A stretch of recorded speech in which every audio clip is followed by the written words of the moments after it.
During a House Judiciary Committee hearing, Democratic Congressman Ted Lieu humiliated Republicans by reminding them and the public of the many, many, many convictions of Trump campaign and administration officials. Intrigued? Then click that like, subscribe, and the alert bell, and enjoy the video.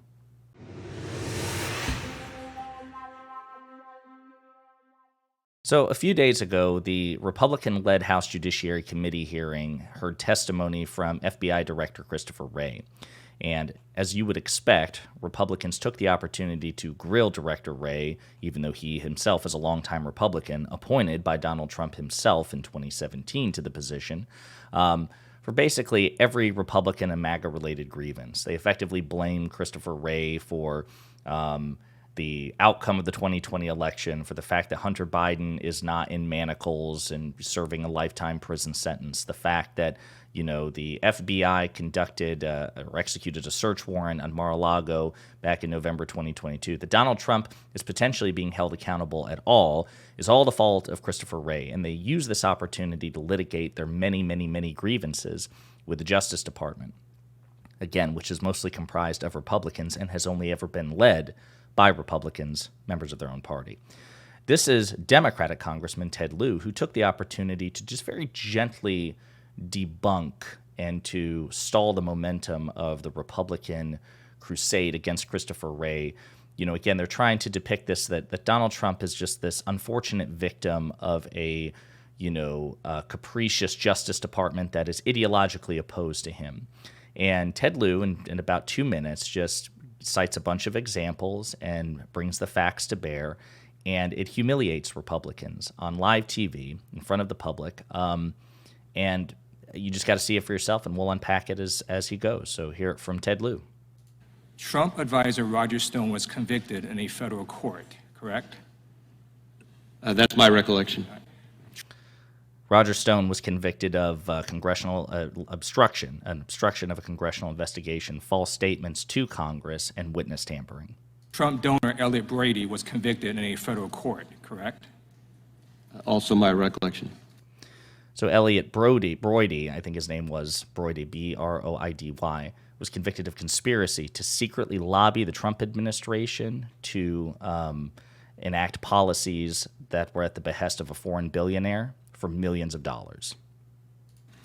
The Attorney General at the time for those two convictions was Bill Barr. Which president nominated Bill Barr for Attorney General? President Trump. Trump's former lawyer, Michael Cohen, was convicted on 2 separate occasions in a federal court, correct? I believe that's correct. Okay, so Michael Cohen is probably the most prominent of the names that Ted Lieu is going to cite. He was Donald Trump's former attorney. He has since become an outspoken activist against Donald Trump because he blames Donald Trump, at least in part, to his convictions, which is understandably so because he did those at the behest of Trump, not to excuse Cohen's own actions. But he was convicted in 2 separate occasions for a litany of crimes. So one was campaign violations, tax evasion, false statements to a financial institution, willfully causing an unlawful corporate contribution, and then himself making excessive campaign contributions on behalf of Trump. The second conviction included committing perjury. He committed perjury to both the Senate and the House intelligence committees, both intelligence committees in both chambers of Congress. Attorney General at the time for Cohen's second conviction was Matthew Whitaker. Which president appointed Matthew Whitaker as acting Attorney General? President Trump. Trump's former campaign chairman, Paul Manafort, was convicted in a federal court, correct? Yes.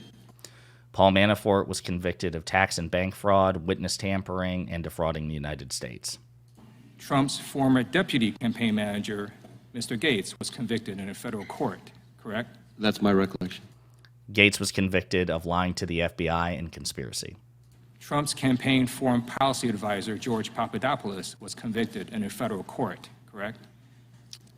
Yes, I think he pled guilty, yes. So he pled guilty and was convicted of lying to the FBI to conceal his illegal, inappropriate contacts with members of the Russian state. The Attorney General at the time of those 3 cases was Jeff Sessions. Which president nominated Jeff Sessions for Attorney General? President Trump. You were the FBI director for all of those cases at the time. Which president nominated you? President Trump. Okay. What these facts show is we don't have a two-tiered system of justice. We have one Department of Justice that goes after criminals regardless of party ideology. All of these folks were convicted under the administrations of 3 separate Republican attorneys general. It is not the fault of the FBI that Donald Trump surrounded himself with criminals. Donald Trump brought that upon himself. Thank you to the FBI for exposing the cesspool of corruption of these Trump associates. So yeah, I mean, Ted Lieu makes the case there. He cites facts and figures, or rather facts, and he points out that these were all Republicans. These were all Trump administration or Trump campaign officials hired by Trump to support Donald Trump during his election and in the aftermath during his presidency. They were convicted under three separate Republican attorneys general: Jeff Sessions, Attorney General Bill Barr, and then Matthew Whitaker, who was the acting Attorney General after Barr left. Okay, so these are all, or maybe he was before Sessions and Barr. I don't think so. I can't remember, but it was one of the 3.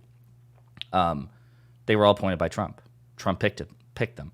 So the idea that the FBI has been weaponized against Republicans is patently false, right? The Republican-led FBI under the Republican-dominated Department of Justice tried and convicted Republicans. And if there is evidence of a two-tier justice system, you could actually probably find examples within the cited examples that Ted Lieu provided, because like George Papadopoulos, like he was in jail for like 14 days, right? So I mean, like you could actually find evidence that these guys got off easy in certain respects, that they were actually given leniency, perhaps. But the idea that the FBI and DOJ is unfairly persecuting Donald Trump, Trump advisors, Trump officials, and Republicans is preposterous, as Ted Lieu lays out here. So it was a great moment, and the fact that he was asking questions of Christopher Wray, who was himself a Republican Trump appointee, makes it all the better.